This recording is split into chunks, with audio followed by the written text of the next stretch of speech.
Man, what's up everybody? It's 1090J. I'm rocking with y'all and y'all rocking with me. And for this video, we're going to be speaking on PGF Nook being indicted by the feds in Chicago for 2 back-to-back carjackings that took place in less than 30 minutes. PGF Nook, one of Chicago's rising drillers, may have just ended his own career. The man behind the mask, identified as 22-year-old Virgil Gibson, has now been officially indicted by the feds. It's been 2 years since Nook dropped his hit song, gaining over 100 million views and instant stardom in his city. With a cosign from Lil Durk to being brought on stage by Polo G, Nook seemed like he could possibly be next up from the rack, but a series of arrests, along with his views going down, would seemingly lead the rapper to crashing out. Back in August of 2023, Nook was arrested after a Glock with a switch was found on the floorboard of the car he was driving. That's the rapper PGB people right here. I don't know who you talking about.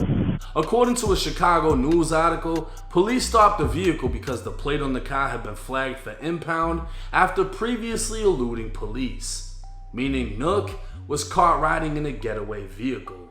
According to the news report, the person riding passenger with Nook told police it was Nook's gun, and Nook told the police it belonged to the passenger. Obviously the gun belonged to one of them, but neither one of them wanted to take the charge, and according to the article, they told on each other to police. Nook would be arrested, later freed on pretrial release, and 8 months later, arrested for double carjacking plus kidnapping. On April 7, 2024, federal prosecutors alleged Nook carjacked 2 people within 30 minutes.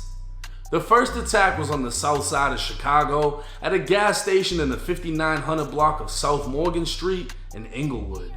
It's alleged that Nook, armed with a handgun, took a 32-year-old man's Chevy Malibu at gunpoint. 30 minutes later, Nook arrived at a gas station in the 8300 block of South Cottage Grove, driving the man's Chevy Malibu. Nook allegedly got out of the stolen car, opened the door to another man's Kia Optima, and forced him into the passenger seat at gunpoint. The 35-year-old victim was forced to transfer money from his bank account, remove some of his clothes, and then get out of the car.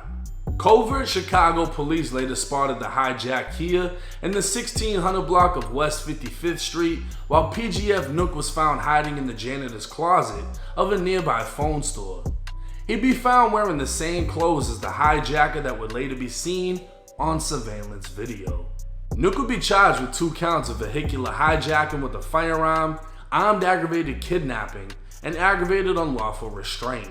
But the biggest blow would be when the feds announced the indictment. On Tuesday, July 16th, a federal grand jury indicted Nook on 2 counts of carjacking, 3 counts of brandishing a firearm during a crime of violence, and 1 count of robbery and kidnapping.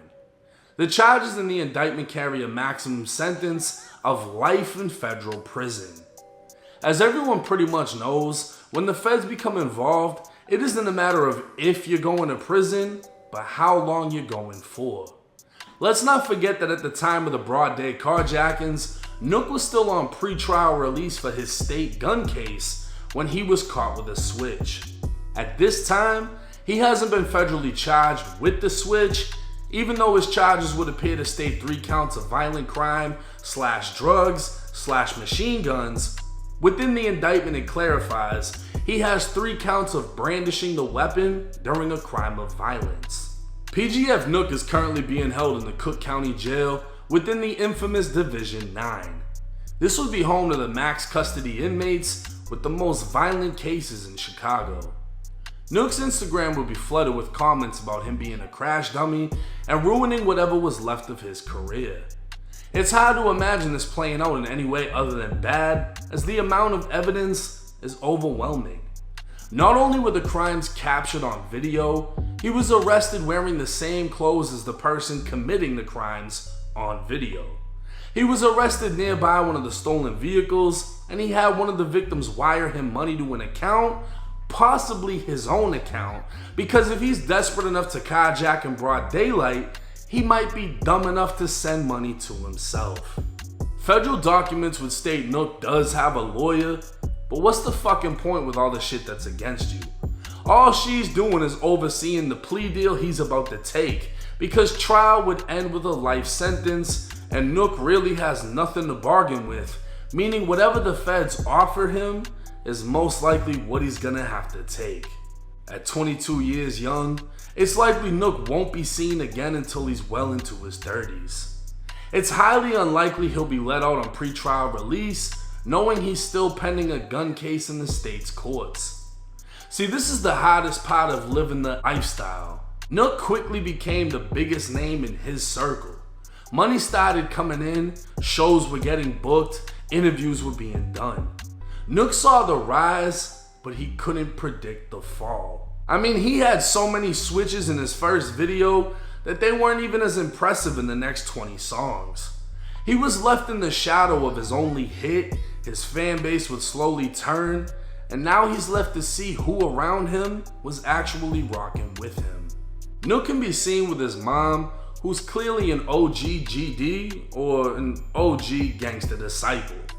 The son of a gangster, Nook would describe in an interview how his own mom shot back at his ops after his house was shot up. It was a point where my mama had to shoot, you feel me? Like, I want that type shit. I never be at the crib, but they'd come to my crib, try to shoot the house up. Telling my mama had to start shooting, like, that's to defend her crib type shit. Like, that's type of shit that made me go harder in the streets. Some could say Nook was doomed from the start, being raised into the gang-banging world of Chicago, while others could say he had a head start in the streets. Being that he's young and hasn't been to prison, his next move will have to be his best. One of the biggest mistakes for first-time or younger inmates is to not accept a plea deal. While it sounds easy, actually living through the experience of signing your name on a piece of paper, knowing you're signing away years of your life to be spent in prison, it's easier said than done. But not signing results in trial and a harsher punishment. Meaning Nook could be offered 10 years, deny it, be found guilty at trial, and sentenced to life because in his mind, he hoped his lawyer could find him a way home. With over 90% of federal cases ending in a plea deal, it can be expected within the next 6 to 12 months, Nook will sign his fate and the case will end.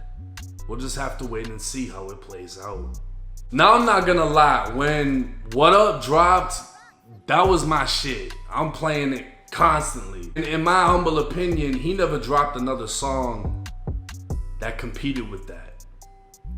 So it's like I said, it seemed his career was kind of riding on that one song, and it's such a drill song, it didn't really go mainstream, you know what I mean? It was in the clubs and all that, but somebody play that in the club and then there's a shootout outside, you know what I'm saying? So it's like, it's not something they could really push like that.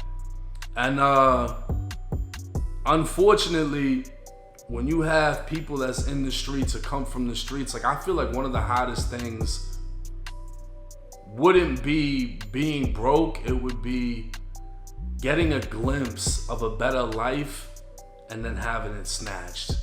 Whether you made X amount of money and went back broke, whether you moved out the hood but had to move back.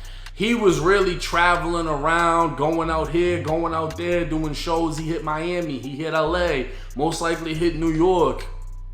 He's making his moves. He's thinking he's gonna be the next big rapper out of Chicago, and it just, over the next 2 years, didn't work out. Back in Chicago, getting caught up in the bullshit. For him to crash out on a solo mission, they're not saying they were looking for any co-defendant or nothing. This is something that he was just like, fuck it, I'm gonna go do this. You know what I mean? Like, it was alleged he got robbed by his own friends, whatever, how that goes. I guess people were turning on him. He got desperate and broad day allegedly decided to carjack 2 different fucking people. I don't even know why he took the first one just to drive to the other gas station to take another one. And then, hey, bitch, what up? cash at me the money. Like, what the fuck? It was just such a careless move. And you can look at it like he threw away his career. You can look at it like his career already died. And a lot of people, when they get desperate, when they can't handle the responsibilities and the pressure of society, they act on impulse, they do something dumb, and they find themselves in a system where now they have to wait and see how many years they're gonna be kept from society. This is something I've seen a lot. There's a lot of people that are locked up that are scared to go home because they know about the pressure, the responsibility. It's easier for a motherfucker to wake up in jail or in prison, eating the food that they give you and just living off the land in there. You get taken care of. So it's like, unfortunately for him being 22 years old, I don't know what type of role models he had. His mother was gang banging. She's with the shit. She's holding up guns and everything else. He might have been doomed from the start, or like I said, if he wants to live that life, he had a head start. But this is the situation that got him in. So for y'all, the viewers, the younger ones, clearly, y'all pay attention to this. You could have a hit song and before you know it, you're fighting for your life. And everybody that was there partying with you and spending money with you and popping bottles with you, they're not in the courtroom with you. They're not in them chains with you. They're not in the cell with you. But hey, it's 1090 Jake. I'm rocking with y'all and y'all rocking with me. Till next time.